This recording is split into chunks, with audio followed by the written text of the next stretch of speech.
Welcome everybody at Ask the Professor. I'm really happy that you sent a lot of questions. Makes me very happy. I like all these questions. A lot of in-depth questions. So very good. Hopefully you also answer and look at it in your own situation, own country. What is really information for you and your country, and also what is the difference? That should be nice, and also to upload or to give comments in this question Q&A extra boxes, you could say, you can add on. That would be very nice when you help your other students as well.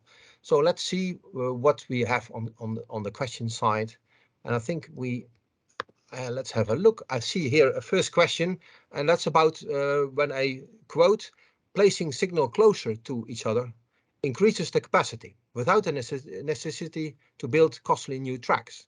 The other measures increases costs significantly and or reduces performance. And then one student said, no, I still have I'm confused. And what is the really our double track rail project he told? We were told by a system consultant that the signal is placed 10 meters before fouling point and 5 meters from insulated joint. So 3 meters for sight distance. So he makes a nice table of calculations, and then he said, when the signal is placed closed, is there any safety requirements or be concern, or signal could be placed next to each other without any minimum distance between them? Is that so? How close are a turnout could be placed to each other as well? So that's a very complicated question, and also you see some signatures. And I think what is the real question is, I would make it a conclusion, when you have a smaller distance of space between one signal and another, does that mean problems? Yes or no? For that question, I have invited Ilko Schrik. Please welcome here, Ilko. Thank you. Nice to see you here, and I think that's really a good question for you, for as an expert on ERTMS, and also to see what is the difference of the old way and the new way, and what is the role of this signal and the places. Maybe you can deliberate on this, please. Yes, I can definitely. Thank you very much, Rolf. Well, I would like to start with that there might be some misunderstanding surrounding the quiz question, because placing signals closer to each other is much easier said than done. There are numerous underlying mechanisms that have to be taken along for such a change. For example, the signaling system would have to be able to tell freight trains from passenger trains. Otherwise, freight trains would have to drive even slower than they already do, thus reducing performance. The signaling system consisting of, for example, here in the Netherlands, or 3 lamp signals, they would have to go to 4 or 5 lamp signals, because the braking distance of trains, the main determining factor for regular signal separation, will not become shorter. In effect, this would mean a new signaling system, which also all train drivers would have to be trained to work with. Furthermore, the automatic train protection system, the ATP in the Netherlands here, it's called ATB, would have to be modified to fit the items I mentioned just now.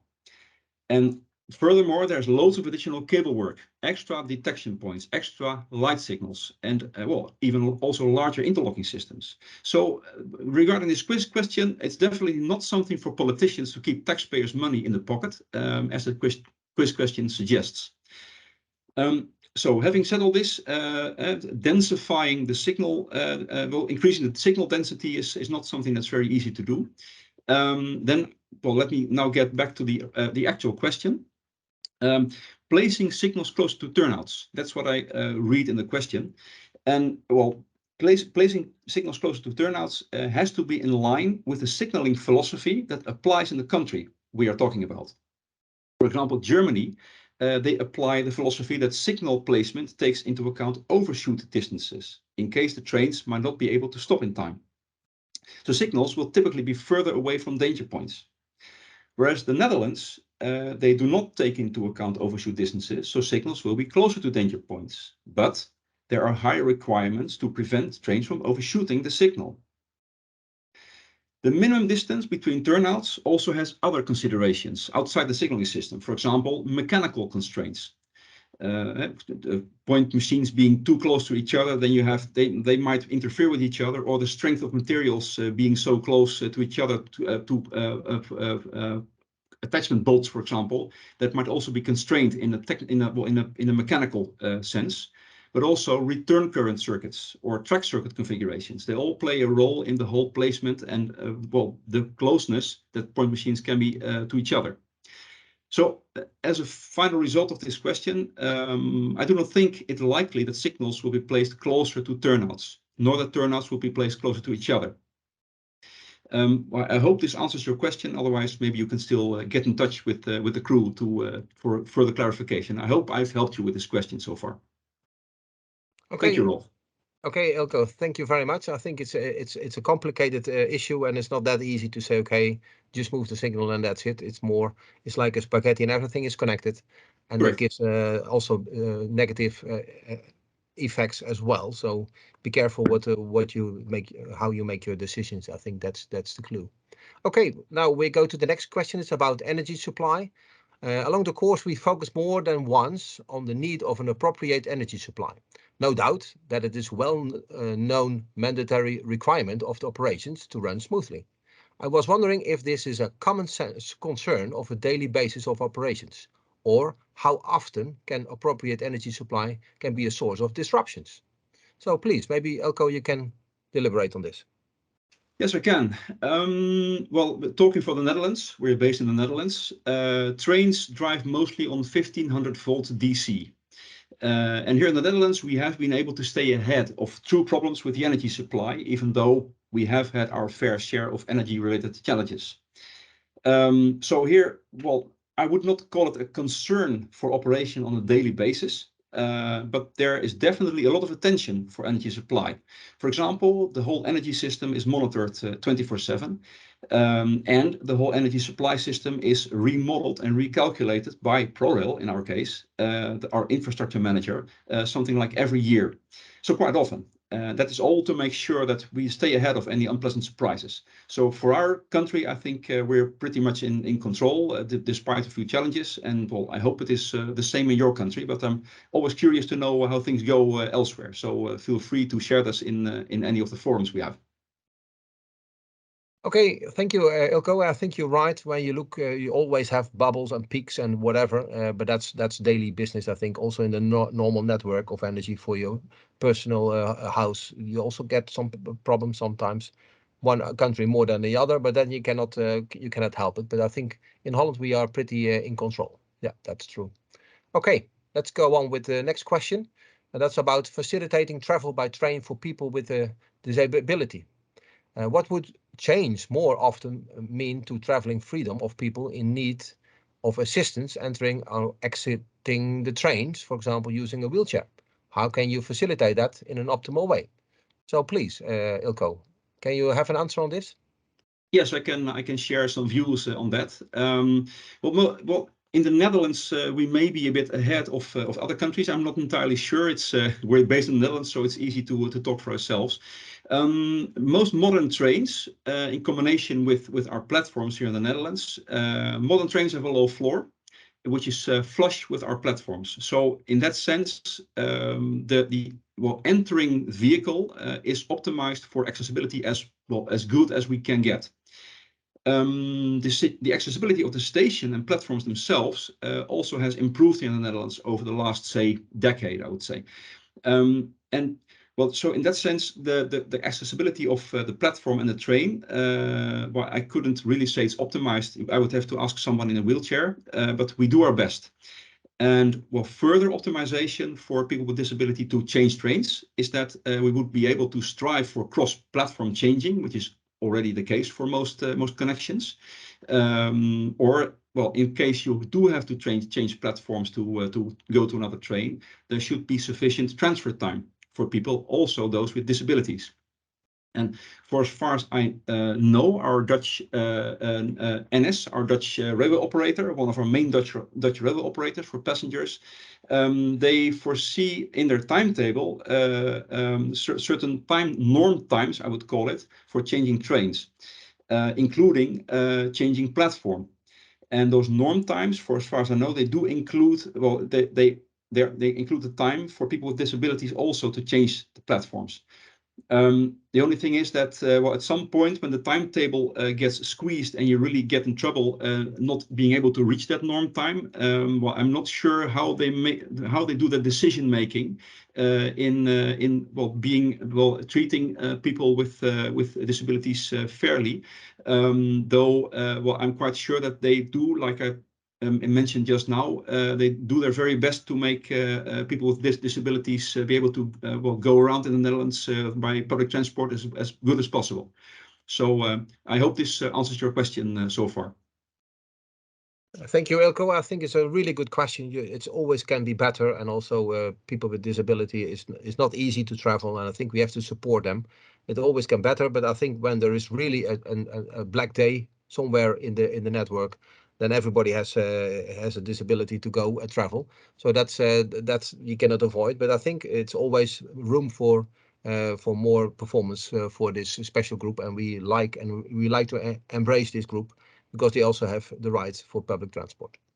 Okay, now let's move on to EATMS. I think that's your core business, Elko, so let's go. Is there an alternative for EATMS? That's the first part of the question. Well, let me start with a bit of explanation. People seem to look at EATMS as the ultimate signaling system. And somehow, therefore, no one seems to think about alternatives to EATMS anymore.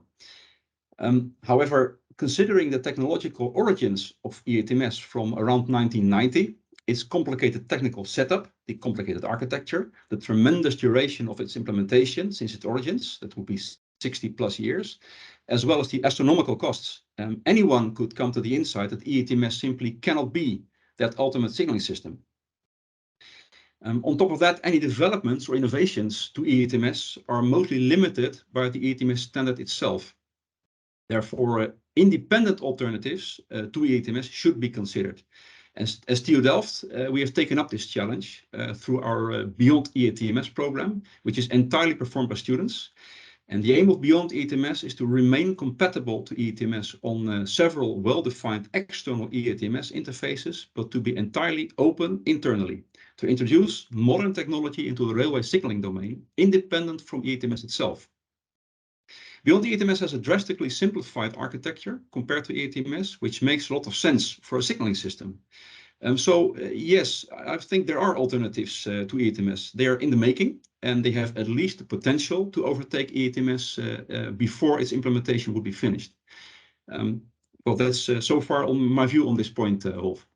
Yeah, I think it's very clear, and also it makes sense that we also at the TU Delft we like to go for the innovation and new sites and insights of the modern technology and also the scientific part.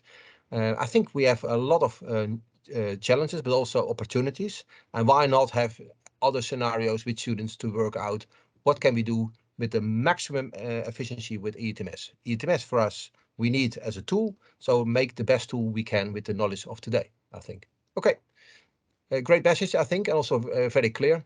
Another part of EATMS is about the GSMR network, and also we have the problem and how fast will FRMFC be implemented, fast enough to match the outphasing of GSMR with time to spare. And I think that's really an issue, because GSMR will go away, and what will be in place. So please, Elko, can you deliberate on that? Well, yes, of course. First of all, let me briefly explain the abbreviations. GSMR stands for GSM Rail, well, General 2G Railway Communication System from the 90s. And FRMCS, the Future Rail Mobile Communication System, is a new standard that's currently in development, and it's more based on, let's say, 5G technology. So it's really a new standard. And well, dealing with this question, knowing that FRMCS as a standard is not yet finished today in 2022, they are reaching the end, but it's not yet finished. And knowing that GSMR will no longer be supported by telecom suppliers as of 2030, and knowing that the migration from GSMR to FRMCS is technically and organizationally very complicated and requires a coordinated approach across Europe, we are sure, I'm afraid, that FRMCS will not be there in time.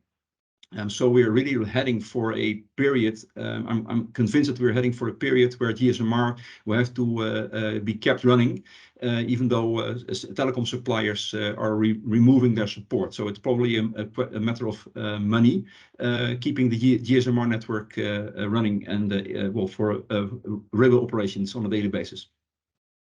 Yeah, it's correct. I think we have really a problem when this the old one stops and we get a new one. But that the question is when and how we get the new one, because it should be European wide. But yeah, I think it's still a question mark, and we cannot give the right answer now. But let's see what will bring, what the future will bring. Therefore, future, that will be the answer, I think. Okay, when we talk about interpolation of experiences of the last 30 years while introducing and at the same time further developing ERTMS in Europe, how does that compare to the expectations you have about the coming 30 years of finishing the building, testing, exploring and exploitation with ERTMS as sole system in parts of Europe? Maybe you can give an answer on that, Ilko, for the next question. Yes, I can. Yes, I can. Well, from past experience, we expect the tremendous duration and astronomical cost of the ERTMS implementation to slow down that implementation even further and increase the cost even more. At the same time, we expect an increasing shortage in personnel. Basically, that is the number one risk in programs of this size and duration. So having said this, having sketched this situation, well, I can honestly not predict what this would mean in the long run. But well, knowing all this, perhaps you can make your own prediction about what will happen. Okay, that's true. And let's go for the last question of today, and that's about the derailment in Germany. And according to the actual practice, for example, the train derailment in Germany at Garmisch, how does ERTMS any version known that there is 100% guarantee in time at that moment the train passes of integrity of track, for example, instability of the undergrounds, especially? Is there any relation or is there any tool could help via ERTMS, Ilko? Well, for me, talking on the ERTMS side, perhaps you can share your views on the substructures side in a moment, Rolf. On my side, from ERTMS perspective, if there is, well, basically any technical means or system to detect instability in the underground, that system that ERTMS can interface with, then ERTMS signaling engineers would undoubtedly have ways to include this as one of the safety conditions that would have to be met before you can set a route across this area and a train can pass. However, somehow I doubt that there will be such systems available that detect instability in the underground, nor can I personally think of criteria where to place such a system and why. Well, it has to deal with the soil, of course, and maybe Rolf, you can share some of your thoughts about how this would work. Yeah, I can. I think we have already 10 years experience with remote sensing by satellite data, that you can use this radar satellite data to see if there is some sinking track or moving soil, moving track construction. And we can see with an accuracy of 1 millimeter vertical, you can monitor in Holland, for example, twice a week, satellites will pass over and we have real data and see and test this delta. So when there is some movement of embankments, you can see that really good. And when you have really a disaster of movement, you can see that in 2-3 months before. So there is an alert, there is a system to do it, but I think that should be that system and not connected with ERTMS. But that's my view on this. But I think you're right. There is nothing what we know at the moment you could use ERTMS for. Okay, Ilko, thank you very much. I think it's very nice to have this interview. It's not live, but yeah, it's still Corona time.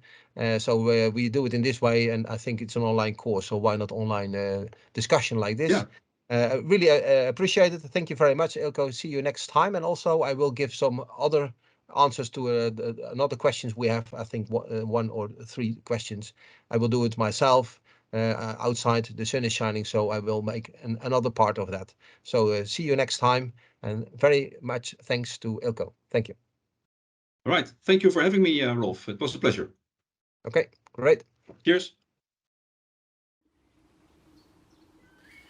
Another question, and now I'm standing outside, and we had this nice interview with Ilko Schrik, a very good expert on EUTMS. I'm really happy that he could join and help me today. We still have a few questions, and one of the questions is when you look back on the COVID videos I made before, and when you look about the prices, for example, traveling by airplane, and what about the cost by traveling by train? And still there is a big gap, and I think the gap will be smaller because the policy of Europe is really that we have to go in the train and have this big city trips by train and not by air. And that's really the policy for the next years, but still we have to do a lot to invest and to make it better with high-speed lines during and all over Europe. But that's another question, so it cannot change directly, it will take some years, but I think the prices will go down. And when you look in Germany, for example, you see that while we have these high prices of energy for fuel, they said, okay, they give a very low pricing for taking the train. And then it makes sense and we get a better competition by train. And that must be done by the policy, of course, but also Europe is pushing, so let's see what will happen. Next question is really interesting about what is the optimized timetable. You can say, okay, we reduce the trains, we reduce all kinds of other things, and then we could say, yeah, we have now a very robust timetable, and only twice an hour we have a train. But then, what about the passengers? And I think we do public transport for the public, the passenger. So when you say, okay, I reduce the amount of trains, you also have a certain perception that people are saying, yeah, sorry, I have to wait a half an hour, so why should I go by train?